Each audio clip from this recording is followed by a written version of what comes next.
Graça e paz, Igreja de Jesus Cristo. Amém? Quem está feliz aí?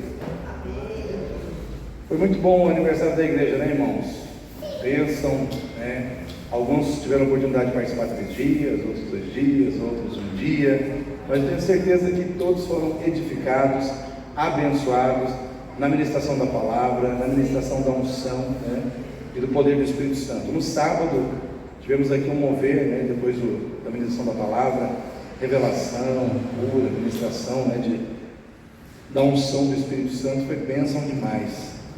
Eu quero começar aqui o nosso culto, lendo aqui o texto de Lucas 5, que foi o texto que o pastor Luiz pregou no sábado, que fala ali da pescaria, né?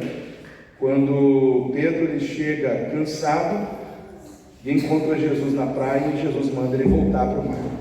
Então diz assim: e aconteceu que, apertando a multidão para ouvir a palavra de Deus, estava ele junto ao lago de Genezaré, e viu estar 2 barcos junto à praia do lago, e os pescadores, havendo descido deles, estavam lavando as redes. E entrando num dos barcos, que era o de Simão, pediu-lhe que o afastasse um pouco da terra, e assentando-se ensinava no barco a multidão. E quando acabou de falar, disse a Simão: faze-te ao mar alto e lança as redes para pescar. E respondendo Simão, disse-lhe: mestre, havendo trabalhado toda a noite, nada apanhamos, mas sobre a tua palavra lançarei a rede. E fazendo assim, colheram uma grande quantidade de peixes, e rompia-se-lhes a rede. Queridos, eu lembro um pouco do que foi ministrado no sábado, quando o pastor Luiz ele menciona que a noite inteira eles lançaram a rede, e era uma rede grande de 5 metros, né? E você lançar aquela rede a noite inteira, com certeza trouxe muito cansaço, com certeza deve ter trazido muita dor no braço, né? Nos braços daqueles pescadores, que eles estavam exaustos pela manhã, cansados, vamos dizer assim, já aquele desejo, assim, aquela ansiedade de voltar para casa, dormir e descansar.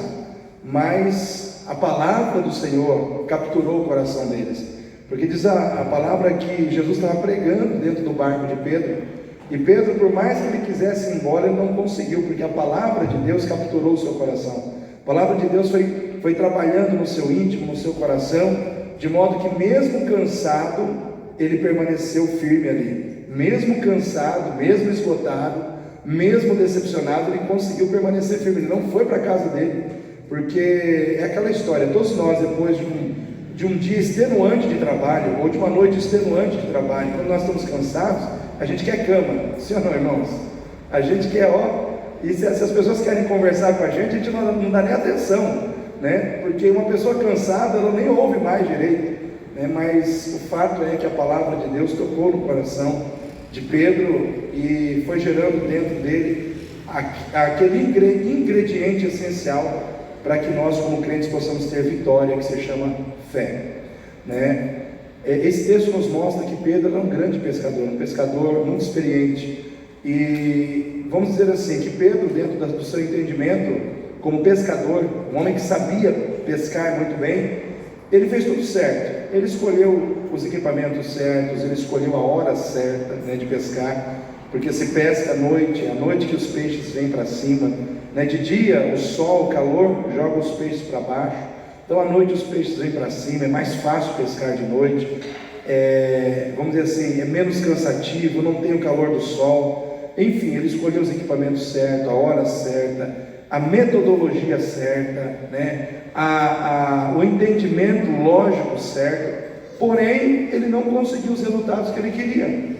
E aí de repente de manhã, quando ele chega, né, cansado, Jesus, depois de pregar a palavra, diz para ele assim: Pedro, entra no barco e vai para o mar alto.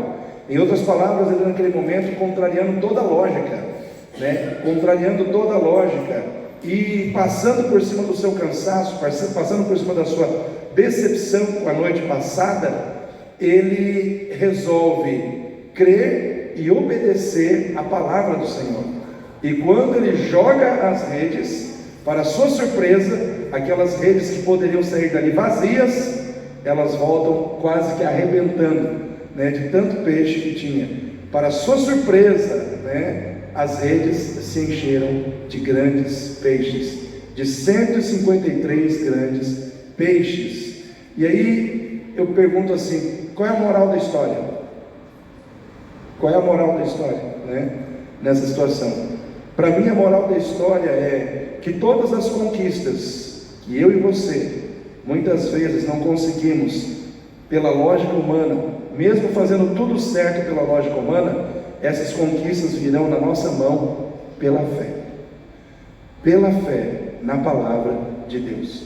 Porque muitas vezes você pode estar fazendo tudo certo, mas pela lógica dos homens, na dependência da capacidade humana, e muitas vezes não é ali que Deus vai operar. Deus não vai operar na sua dependência de você mesmo, Deus vai operar na sua dependência dEle. Quando você entender que mesmo cansado, sem forças, e assim você, apesar de tudo isso, você tem capacidade de agir em fé e obedecer a palavra de Deus, é ali que você vai ver Deus agir, é ali que você vai ver Deus operar, é ali que você vai ver os milagres de Deus acontecendo na sua vida. Deus faz quando a gente crê, e quando a gente crê, a gente obedece a palavra de Deus, porque não tem como você ter fé e ser desobediente. Não tem como você falar, eu tenho fé, mas não obedeço a Deus. Não existe isso. Quem tem fé, obedece. Quem tem fé, faz o que Deus manda. Quem tem fé, caminha na direção que Deus aponta. Irmãos, porque tudo está nas mãos de Deus. Aqueles peixes que eles não conseguiram pegar de noite, estavam lá, no mesmo lugar onde eles pescaram.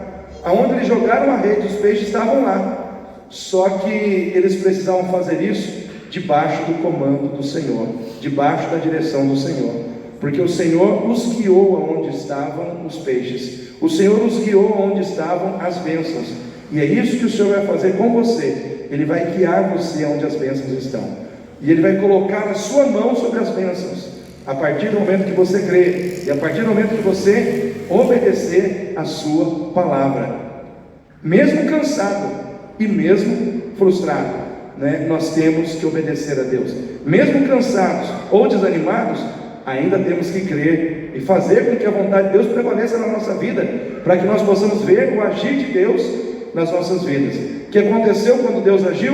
Todo cansaço, toda frustração ficou para trás, foi substituído por alegria, por celebração, por gozo, né? Por aquele sentimento de vitória. E é isso que Deus quer fazer na sua vida. Ele quer substituir as suas tristezas por alegrias que virão das suas conquistas. Deus quer substituir as suas decepções pela alegria que virão das bênçãos que Ele vai derramar sobre a sua vida. Porque quando nós vemos Deus agir, irmãos, por mais que a gente tenha passado por problemas, eles ficam para trás. A gente enterra eles no passado e a gente começa a viver um presente novo com Deus e na presença de Deus. Amém? Quem toma posse?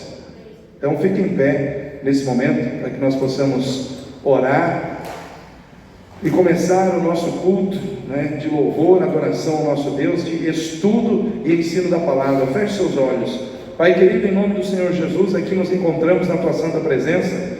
Estamos aqui para declarar que o Senhor é Deus. Estamos aqui para declarar que a tua glória é sobre este lugar, que a tua glória é sobre as nossas vidas, e que quando o Senhor opera, não há quem possa impedir. Quando o Senhor opera, ninguém pode impedir o teu agir. Grande é o Senhor em poder, em misericórdia, em graça. Grande é o Senhor, ó demanto e derraçúbia, neste lugar. Nós te adoramos, nós te bendizemos, Pai, e nós declaramos que somos teus filhos, que somos teus servos, e estamos aqui para servir ao Senhor com inteireza de coração. Ó Deus, comece, Senhor Deus, ó Pai, a receber desde já a nossa gratidão, o nosso louvor, a nossa adoração, a nossa rendição, Senhor. Pedimos perdão ao Senhor pelos nossos pecados, pelas nossas falhas, porque, ó Deus, apesar de sermos crentes, nós ainda erramos, nós ainda fraquejamos, nós ainda vacilamos, nós ainda fazemos coisas que não são agradáveis ao Senhor, mas o Espírito do Senhor em nós nos constrange ao arrependimento, para que possamos, meu Pai, constrangidos diante do erro, pedir perdão ao Senhor, e naquele momento o Senhor vem sobre nós, o Senhor renova novamente as nossas vidas, o Senhor nos toca com graça, o Senhor nos toca com poder.